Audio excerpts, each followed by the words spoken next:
10 years. A lot of time. Time to think. About yourself, about others, about life. 10 years of living in a bunker. No, of surviving in a bunker. If you think the main problem in a situation like this is the stifling narrowness, the lack of fresh air, or the same rations again and again, you're wrong. What eats you up is the boredom. It doesn't take long before you've told and heard all the stories. You've fought and made up with everyone, and considered and given up the idea of committing suicide. Well, almost. This base and its bunker have existed since the early 70s. Back then, the Russians were building military bases all over their territories. This one also contained a research lab. Officially, the scientists carried out cancer research. Few knew the truth. These scientists were busy researching biological warfare. Then, to combat global terrorists in the year 2004, the Americans, Europeans, and Russians began exchanging their knowledge of biological and chemical weapons. This base was part of that program. So it happened that I, as a member of the German delegation under American command, arrived at the Russian base Kalinina on November 10, 2004, a date I will never forget, a date nobody will ever forget. That is, as long as someone lives to remember. It was November 10, 2004, when the spontaneous genome degeneration syndrome, or SGDS, appeared for the first time. Local news reported a strange illness in Tokyo, but no one recognized the severity of the problem. The first patient died about 2 weeks later, and because of the uncontrollable tissue growth, they didn't even look human anymore.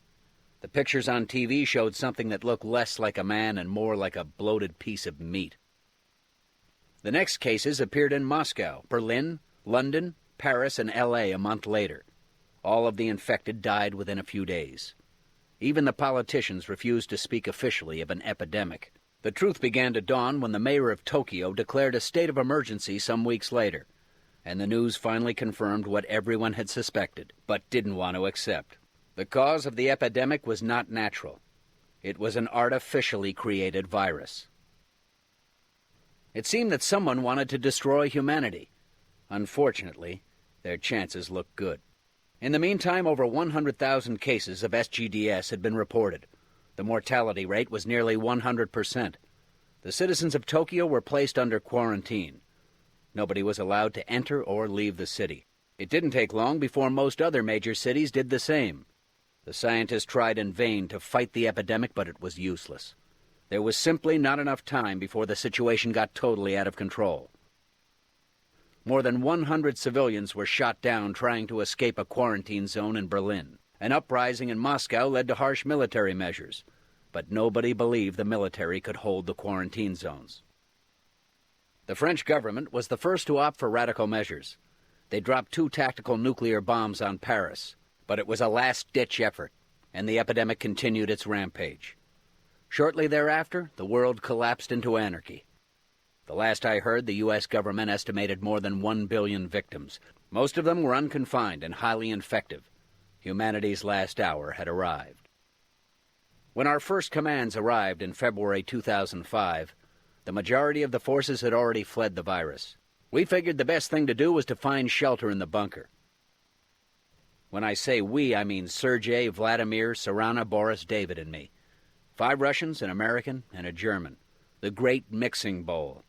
I don't remember the exact reason that I decided to stay in the bunker. Maybe it was Professor Petrow, who pleaded that trying to rescue friends and families would certainly be in vain. Petrow was a scientist of rank and reputation. He ought to know. Before we entered the depths of the bunker, we blew up the only entrance to the valley where the base was located, practically cutting ourselves off from the outside world. We didn't have a clue how long it would be before we'd see daylight again. For a while, we maintained contact with the outside world and could follow how mankind fruitlessly searched for a vaccine and finally languished. One by one, the news stations disappeared, and finally, no one responded to our radio messages. That was 10 years ago. No one's gotten used to life in a bunker, because you don't live in a bunker. You exist, and you hate every damn day, every damned hour in this hole. But that'll all end very soon now, for better or worse. We've decided to leave the bunker in hopes that the epidemic has died off. We're ready to die breathing unprocessed air rather than staying holed up here. We're ready to live or die on the surface because if there's one thing 10 years in a hole has taught us, it's that life without freedom isn't life at all.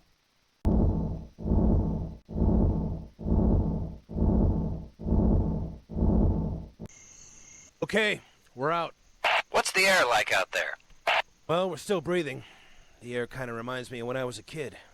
And it's all quiet except for the wind. Let's hope it stays that idyllic. First, go to the small command post. Then go to the dam and blow the thing up. Otherwise, we're never going to get out of this valley. First the command post, then the dam. Okay, we're on it. So welcome to Soldiers of Anarchy. This is a 2002 game that way back when didn't run very well on my machine. So I was going through my stash of PC games and came across it and thought, might be interesting to play. So let's play. And I'm assuming we need to go... Okay, wait a minute. Are we the yellow people? Oh, yeah. We're going the wrong direction. Oops. Come back over here. We're supposed to go to some shed. What shed are we supposed to be going to? Wait a minute. Oh no! I haven't even played this game in ages and don't even know what I'm doing. Whoops. Okay. Come over here, guys. I think this is where we need to go. Is this where we need to go? Let's go over here. Whoops. Let's go over here.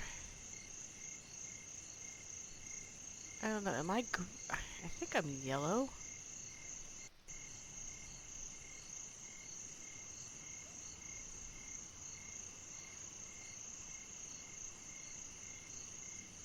I'm not sure on that map. Are we moving towards where I need? Yeah, we're moving towards where we need to go. Okay. Okay. I think... Oh. There's a bear. Some of these guys are quicker than others. Whoops. Base, we found life. What is it? A bear, I think. A bear. At least it looks like a regular bear. A bear?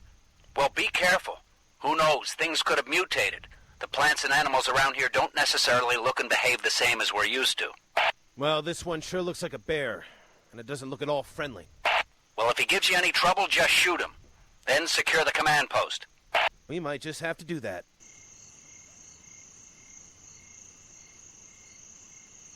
We might just have to do that. You're supposed to be doing that. That's what they're telling us to do. So...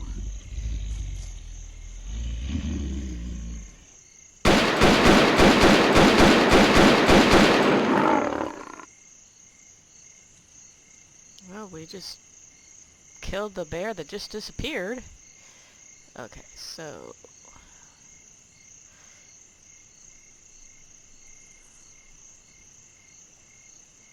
Ooh, more guns. And bullets. Ooh, and more bullets. Okay, let's come over here. For all three of you guys.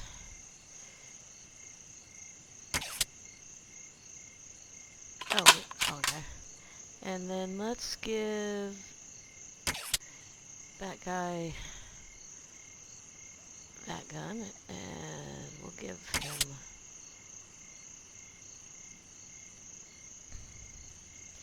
some of those. Okay, whoops. And then we will... It's been a while since I've played this game. Who's your explosive guy? Okay, so I've got him. Okay, come over here. And the guy that's got all the guns... Okay. you got this gun. Why are you not... There we go. Okay, so you got it and you got it. You got the... thingy bobber. You don't have any of that. Okay, so now we are gonna run way over here.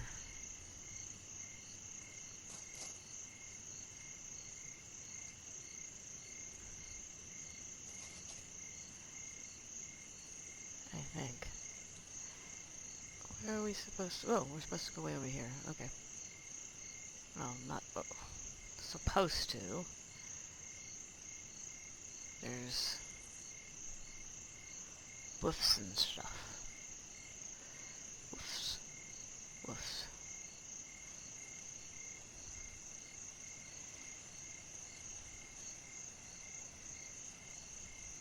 Ooh, they run away. Oh, maybe they're not wolves.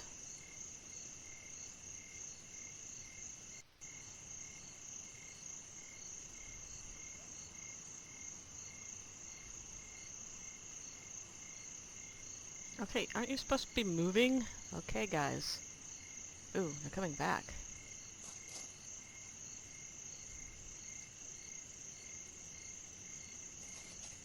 Oh, yeah, they do look like little lambs or something. Ooh.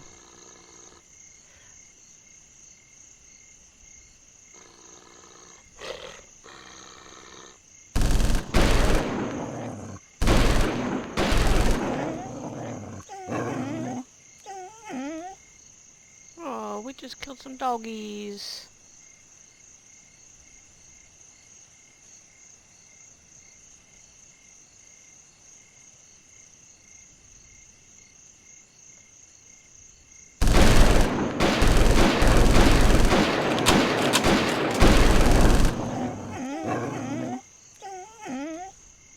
Does she have some medical stuff? Where is she? Oh, there she is. Oh, she does. Okay, so if we right-click on this guy, let's heal him up. Since he was stupid enough to sit in front of the stupid thingy-bobber that would bite him. Ooh. We see a vehicle. Okay, where's my third person? Okay, why are you being such a dodo brain? Come on. I forgot how uncontrolled these guys are. Okay, let's all get into the vehicle.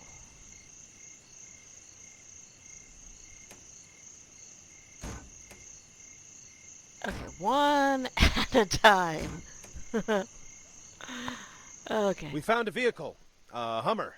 It looks to be intact, too. There's even an old pair of shades behind the rearview mirror. This thing's got a nice machine gun on it. No ammunition, though.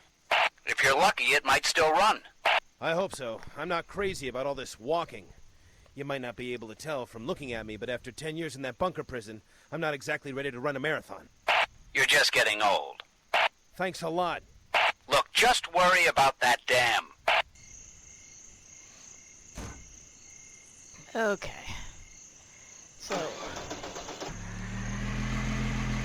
It runs! Of course it does.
We're in front of the dam now. It's a whopper. I'd forgotten it was so huge. Hope there's enough explosives.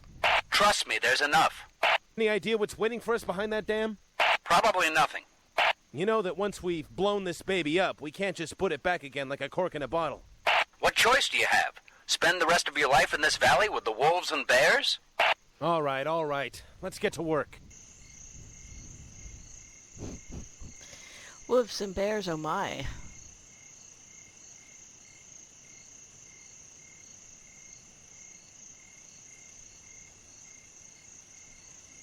Oh, why did I do that? Pick up the explosive. Okay. Come back over here.